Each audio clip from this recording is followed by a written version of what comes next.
one of the few regrets of my presidency, that the rancor and suspicion between the parties has gotten worse instead of better. There are a whole lot of folks in this chamber, good people, who would like to see more cooperation, would like to see a more elevated debate in Washington, but feel trapped by the imperatives of getting elected, by the noise coming out of your base. I know, you've told me. It's the worst kept secret in Washington. And a lot of you aren't enjoying being trapped in that kind of rancor. Part of that rancor has to deal with race. The first black president of the United States will soon fade into history. Some, of course, would say that can't happen fast enough for them. Long before Barack Obama steps down, and even longer after he and this entire generation is gone, the country will be left with a true poser. What is the reality of the racial divide in this nation? Was this president to blame for making it deeper than ever before? And how will his presidency change America for the good and perhaps for the worst when it comes to social awareness and dealing with our differences? It's a heady topic. Let's at least begin the conversation. Welcome first, member of the Project 21 Black Leadership Network and host of Stacy on the Right at 97.1 FM News Talk KFTK in St. Louis, Missouri, Stacy Washington, joined by the Daily Beast columnist who covers politics and race and culture, Barrett Holmes-Pittner. I want to thank you both for joining us. Stacy, I want to get it right to you in a simple question. In your opinion, is Barack Obama responsible for the widening of the racial divide in America?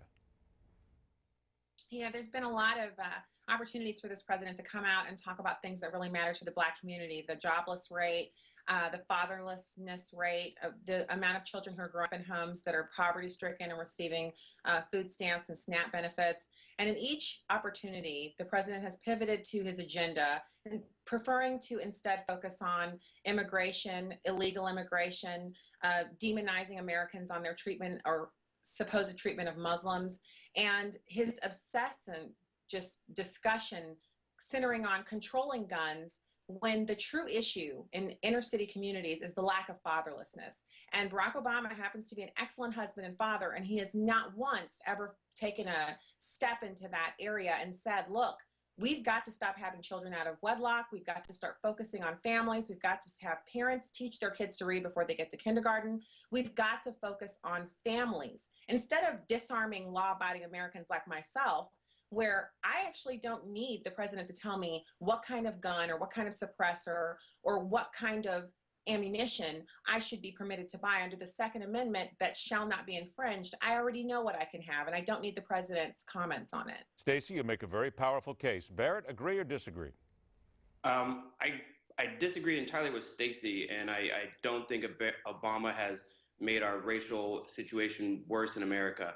I think more African Americans right now feel empowered to speak out on the issues that have been plaguing the African American community for a long time. Just because, race relations in America have been pretty bad for quite a long time. I think right now we are out there speaking about these issues. And Obama, sure, people could argue that he might have been able to address the African American community more directly, but he's the president of the United States. He's not the president of the African American community. And so when he goes out in front and says that Trayvon Martin could have been him, or this African American child who was gunned down by police or whatever, reminds him that there's a humanity with this demographic, with these people in the United States, and we need to respect that. We need to reassess how we structure our institutions and whatnot to make sure that we serve everybody equally and fairly. And I think that's the right approach to take it when your job is to govern all Americans and be respectful to everyone and all the sensitivities, while also acknowledging the historic levels of oppression that African Americans have faced in the United States for as long as we can remember. Okay, I only have 2 minutes left here, and believe me, we're going to come back and do this again because we have opened up a lot of cans here. But let me get to this. Charlie Rangel said that the president has not changed the thinking of America. What I'm hearing here is some common ground from both of you, I think. And Stacy, to you first, that it is not necessarily the president's job to do this, that it is the job of the people that are involved at the ground level to change the racial divide and make it better. Yes? Well, the same racial divide that brought us a black president and our first black attorney general, and now we have our second black attorney general, the same racial divide that elected a black president to the office twice, not just once, but twice, the same racial divide that brought us Oprah Winfrey and all of the other amazing people who are black, an enormous black middle class, an America that, while everyone's talking about race, is operating as the best place on the planet for a black person to be alive. I dare any of these protesters who feel so empowered to give the president a pass on his racial record, which has been abysmal, to go to any other country on this planet and achieve the same things that you can achieve here in America. Okay, I'm going to stop you there because I've only got 60 seconds left. I want to give Barrett the same chance to come back in here. Barrett, does it not still come down to the people and not necessarily a president of any color?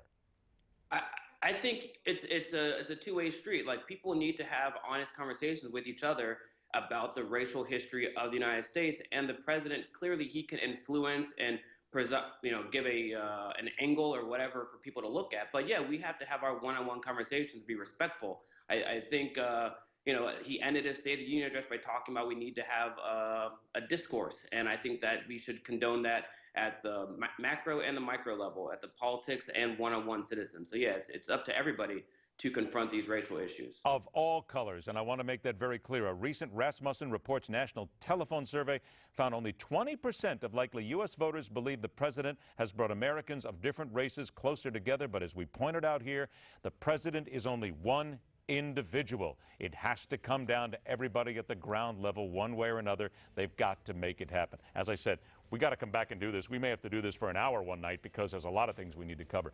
Barrett Holmes Pittner, Stacy Washington, thank you so much for joining us and beginning this conversation.